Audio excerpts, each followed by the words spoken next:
สบายดีท่านผู้ชมที่เคารพและนับถือยินดีต้อนรับเข้าสู่เมืองไวเซนฮอนเมืองนี้ถึงจะเป็นเมืองน้อยแต่ก็มีมูลเชื้ออันยาวนานและเก่าแก่มาได้850ปีพวกเราพปลที่เยอรมันมีความภาคภูมิใจที่ได้พาท่านกลับมาร่วมในงานฉลองเปิดใจกลางเมืองที่บูรณะขึ้นมาใหม่มื้อนี้พวกเราได้มาเสนออาหารลาวและอาหารอาซีเสนอข้อมูลเกี่ยวกับเมืองลาวให้ชาวเมืองไวเซนฮอนและชาวเยอรมันได้รับรู้นำดังตัวอย่างการตัดไม้ทำลายป่าและผลสะท้อนของมันการขุดค้นบ่อแห่ที่บ่มีการไต่ตรองอย่างถี่ถ้วนได้มาเสนอการละเมิดสิทธิมนุษย์อยู่ในลาวเช่นการจับกลุ่มและการเฮ็ดให้หายสาบสูญเสนอสภาพการศึกษาและสภาพของชาวหนุ่มเยาวชนอยู่ในสปป.ลาวเรื่องปัญหายาเสพติดและปัญหาอื่นอีกนำงานครั้งนี้จะดำเนินไปเป็นเวลา2วันคือวันที่2และวันที่3เดือน10กรุณาเชิญท่านติดตามรายการของพวกเราได้ต่อไปขอบใจ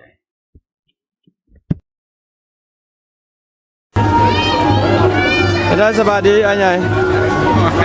โอ้ดีใจเด้อที่มาร่วมมื้อนี้ขอบใจเป็นจังได๋บรรยากาศบรรยากาศก็โอเคอยู่แต่ว่าทางนี้บรรยากาศจะคึกคักคนจักหน่อยเนาะสิ่งนี้เขาก็ปฏิเสธบ่ได้เนาะเพราะว่าธรรมชาติดินั่นแหละอันนี้เป็นธรรมชาติเขาก็แก้ไข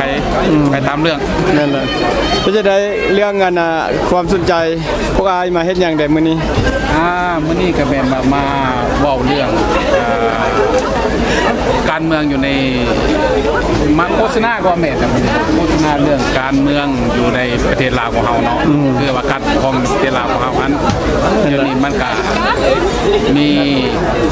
บางภาคส่วนก็เฮ็ดบ่ค่อยถูกต้องในเรื่องแท้ปัญหาแท้เกิดสิทธิแบบนี้หยังเรื่องต่อไปเรื่องทำลายธรรมชาติเรื่องการศึกษาเรื่องสาธารณสุขก็เกือบทุกเรื่องมีปัญหาเนาะแสดงว่าอายมามื้อนี้มาบุญอยู่บาซินอนเนาะแม่แหละมาเฮ็ดงานกระเจ้าแล้วก็พอดีเฮามีโอกาสได้มาร่วมงานกระเจ้าก็ได้ถือโอกาสนี้เพื่อทำความเข้าใจกับประชาชนของที่เมืองไวเซนอนแห่งนี้เนาะกับประชาชนทั่วไปแหละก็มีบางหลายผู้หลายคนเข้ามาสนใจปัญหาเรื่องทั่วไปอย่างนี้เขาก็ได้เว้าเรื่องการท่องเที่ยวการศึกษาการยาเสพติดปัญหาอื่นๆนั่นแหละปัญหาอื่นนอกจากวางแสดงแล้วมาขายเครื่องอีกเนาะนี่เนาะขายอาหารอันนี้ก็แม่อาเซียอีพิคของเฮาเนาะอยู่มีการ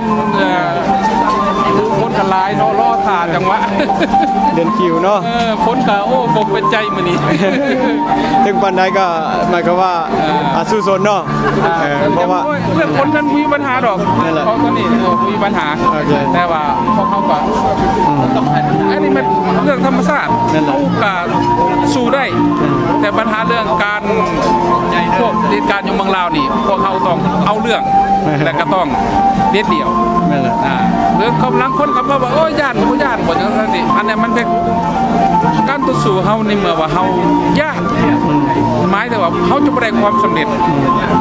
เฮาต้องตัดปัญหานั้นออกธรรมญาตินั้นออกไปเฮาต้องชื่อว่าความถูกต้องอยู่ใส่อันนั้นเป็นไสสนาของเฮาอยากผู้ชื่อเสียงนามอ้ายชื่อหยังบุขอฝากไปหาบรรดาเพื่อนร่วมงานเพื่อนมวลสถาบันและกับเพื่อนทุกๆคนที่ไม่เนียบคิดค่ายกันเนาะซื้อนี่ก็แม่นซื้อแท้ในเวลาการศึกษาอยู่